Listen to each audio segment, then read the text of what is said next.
Бір адам 10 жасар баласын ертіп егіннен жаяу келе жатса, жолда қалған аттың бір ескі тағасын көріп баласына айтты. «Анау тағаны балам ала жүр» деп. Бала әкесіне қарап, «Сынып қалған ескі тағаны алып не қылайын?» деді. Әкесі үндемеді. Тағаны өзі иіліп алды да жүре берді. Қаланың шетінде темірші ұсталар бар екен. Соған жеткен соң әкесі қайырылып, манағы тағаны соларға 3 тиынға сатты.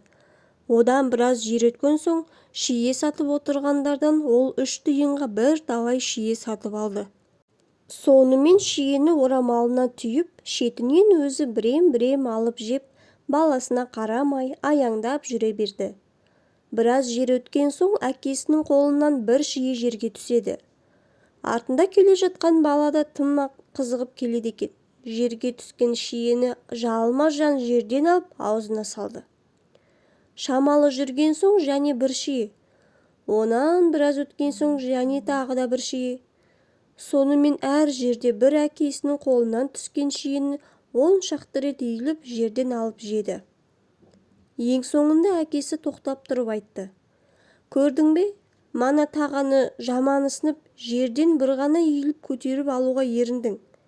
Енді сол тағаға алған шиенің жерге түскенін аламын деп бір еңкеюдің орнына 10 рет еңкейдің. Мұнан былай есіңде болсын. Аз жұмысты қиынсынсаң, көп жұмысқа тап боларсың. Азға қанағат ете білмесең, көптен де құр қаларсың» деген екен әкесі. Бір уыс мақта. Бір кішкентай қыз әкесінің шапанын жамап отыр екен. Шешесі қасына отырып ақыл айтты. «Балам, дүниедегі жаратылған жанды-жансыздардың еш қайсысының да керексіз болып, жерде қалатыны болмайды» деп. Сол сөзді айтып отырғанда қыз бала киімін жамап болып, жердегі мақтаның қақымын терезеден лақтырып далаға тастады. «Әже, осы қиқымның еш нәрсеге керегі болмас қалмас» деп. Шешесі: «Балам, сол да жерде қалмайды» деді. Осылайша сөйлесіп терезеден қарап отырса, манағы мақтаны жел көтеріп ұшырды. Мұны бір торғай көріп қуып барып мақтаны тұмсығына тістеп қана ұшып кетті. Қыз әжесінен: «Манағы мақтаның қиқымын бір торғай алып кетті, оны не қылады екен?» деп сұрады. Әжесі айтты. «Көрдің бе балам? Күн айналмай манағы айтқан сөздің келгенін. Ол кішкентай мақтаны торғай ұясына төсеп, жас балапандарына мамық етеді» деді әжесі. Зеректік. Англия жұртында Броун деген білімді ұстасудың үстіне бір қолайлы көпір салуға жүріп, қалайша салсам қолайлы, нық болар екен деп ойға қалып келе жатса, жолдың үстіне кесе тартқан өрмекшінің өрмегіне көзі түсті. Мұны көріп Броун тоқтай қалып ойланды. Бұл өрмекші мынау жол арқылы көпір салыпты. Астында тіреуі жоқ. Осындай көпір қолайлы болар деп. Сонымен келді де су үстіне 2 ұзын шынжыр тартып, ортасына тақтай салып, екі жақ басын құрғақ жерден биік, нық бағаналарға бекітіп көпір істеді. Шынжырдан көпір салу содан қалған үлгі екен ғой. Өтіріктің залалы. 3 кісі жалаңға шығып, күн бойы құс аулап, жалғыз-ақ шіреге үйрек атып алыпты. Кешке бір жерге келіп отырып сөйлеседі. «Бұл үйректі үшеуміз жеп тоймаймыз, біреуімізге жөн болмайды» деп. Ішінде біреуі құлжігіт екен. Бұл айтты. «Оған ақыл табылады. Үйректі пісіріп, бетін жауып қоялық та, үшеуміз де жатып ұйықталық. Қайсысымыз жақсырақ түс көрсек, үйректі сол жесін» деді. Осыған сөз қойысып, үйректі пісіріп, бетін жауып өздері жатып ұйықтағанда, манағы қу тұрды да үйректі жеп алып, табағының үстін әуелгіше жауып қойды. Ертесі жолдастарымен бірдей тұрып қу сұрады. «Не түс көрдіңдер?» деп. Біреу айтты. «Мен ақбоз атқа мініп, алтын тәж киіп, көкке ұшып жүр екенмін». Екіншісі айтты.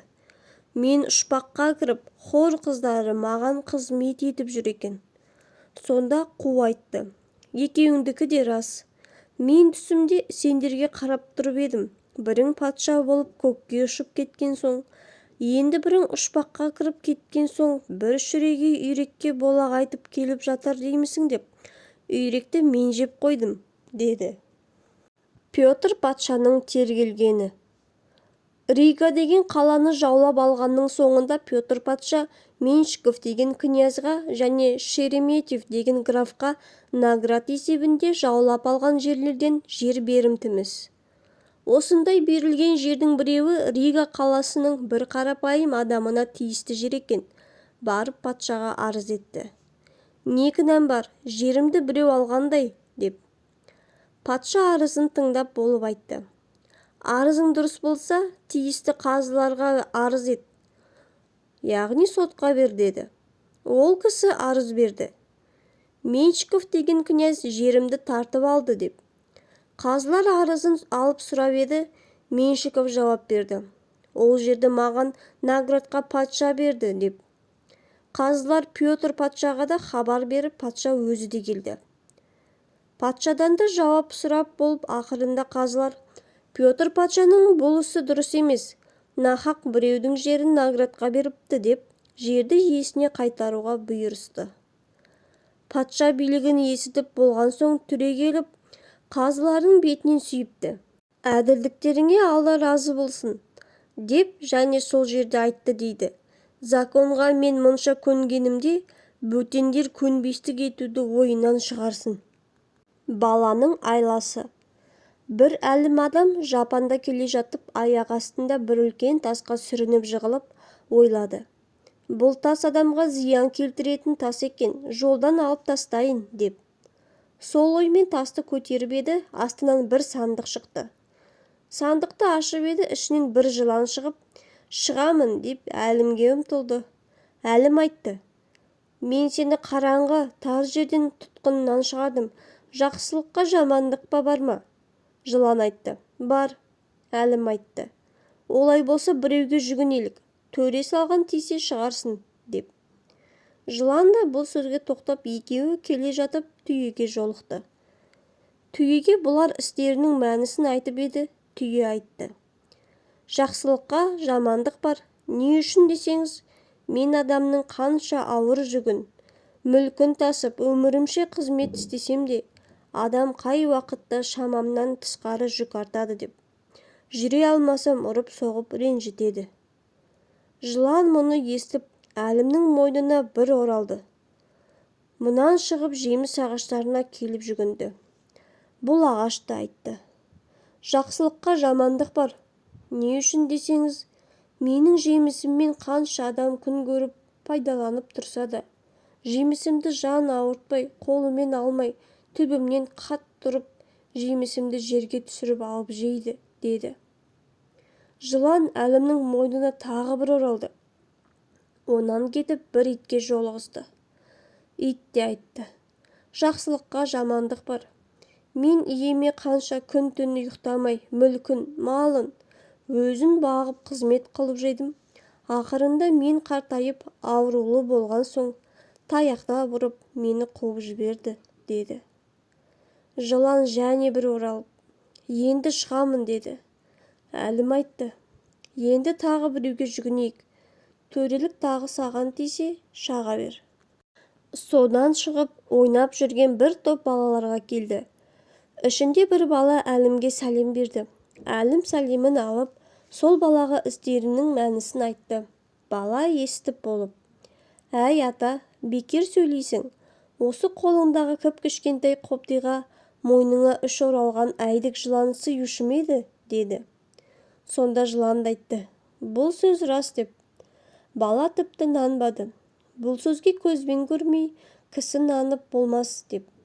Сонда жылан баланы нандыру үшін иіріліп барды да, манағы қоптиға кіріп жатты. Бала сонда тарс еткізіп, сандықты жауып бекітті де, әлімнің қолына берді. Апарып алған орныңызға қойыңыз, деп. Таза бұлақ. Үш жолаушы бір бұлақтың басында бір-біріне кез болыпты. Бұлақ бір тастақ жерден шыққан. Айналасы қалың біткен ағаш жапырақтары бұлақтың үстіне төгіліп, суы мұздай, салқын, шыныдай жылтылдап тұрған сонша әдемі, таза бұлақ екен. Су шыққан жеріне бір қазандай тасты біреу ойып, қорғаныш қылып, тастың суағар жеріне жазу жазыпты. «Әй жолаушы, болсаң осы бұлақтай бол» деп. Манағы 3 жолаушы бұлақты ішіп қанған соң жазуды оқып, біреуі саудагер екен, ол айтты. Бұл жазылған ақыл сөз екен. Бұлақ күн-түн тынбай ағып, алыс жерлерге барады. Бара-бара кеңейіп үлкейеді. Бұған бөтен бұлақтар құйып, сөйте бара үлкен өзен болып кетеді. Мұнан мұрат сол, сенде адам тынбай қызмет қыл. Еш уақытта жалқауланып тоқтап қалма. Сөйтсең, ақырында сен де зорайып, мұратыңа жетесің, дегені ме деп білемін, деді. Екінші жолаушы мүсәпір молда екен. Басын шайқап, жоқ, мен олай ойламаймын. Бұл жазудың мағынасы сіздің ойлағаннан гөрі жоғарырақ соқса керек. Бұл бұлақ кім-кімге болса да даяр, ыстықтағанды салқындатып, жанын рақаттандырады.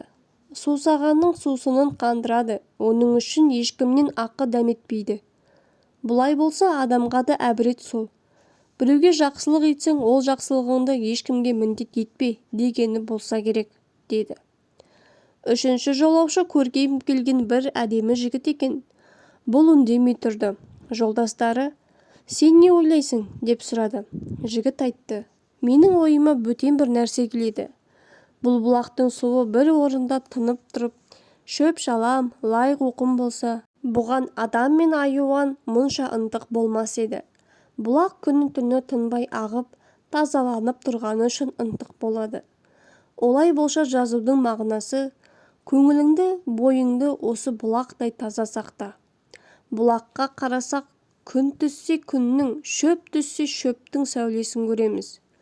Көңілің сол реуішті сыртқа ашық көрініп тұрсын дегені ме деймін, деді.